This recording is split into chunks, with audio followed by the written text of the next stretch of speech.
राजस्थान की धरती पर एक ऐसा योद्धा जन्मा जिसकी तलवार से ज्यादा उसकी आत्मा तेज थी। महाराणा प्रताप। वे मेवाड़ के शासक थे, पर उनके लिए राजगद्दी से ज्यादा महत्वपूर्ण था स्वाभिमान और मातृभूमि का सम्मान। उस समय भारत पर मुगल सम्राट अकबर का विस्तार बढ़ रहा था। एक एक कर कई राजाओं ने अकबर की अधीनता स्वीकार कर ली थी, पर महाराणा प्रताप ने झुकने से इनकार कर दिया। हल्दी घाटी का युद्ध, वीरता की परीक्षा। सन 1576 में हल्दी घाटी की धरती पर एक ऐतिहासिक युद्ध हुआ, मुगलों और मेवाड़ के बीच। अकबर की विशाल सेना के सामने महाराणा प्रताप की सेना छोटी थी, परंतु उनके हौसले आसमान से भी ऊंचे थे। प्रताप के साथ उनका विश्वास पात्र घोड़ा चेतक भी युद्ध भूमि में साथ था। जब चेतक घायल हुआ, तब भी वह अपने स्वामी को सुरक्षित स्थान तक ले गया और वीरगति को प्राप्त हुआ। प्रताप हार तो गए, पर झुके नहीं।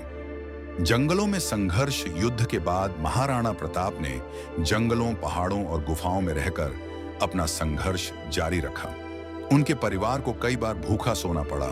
उनकी पत्नी और बच्चों को कंटीली झाड़ियों में दिन बिताने पड़े। पर प्रताप कहते थे, मैं मिट जाऊंगा, पर मेवाड़ की मिट्टी पर किसी और का झंडा नहीं लहराने दूंगा।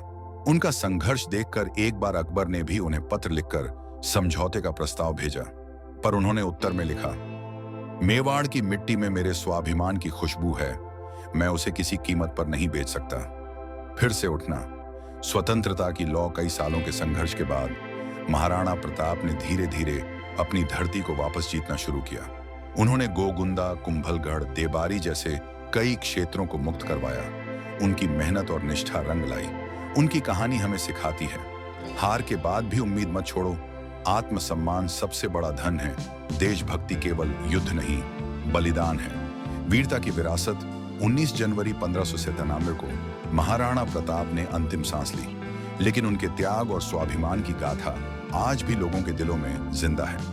वे सिर्फ एक राजा नहीं, एक विचार, एक प्रेरणा और स्वतंत्रता का प्रतीक है। सीख।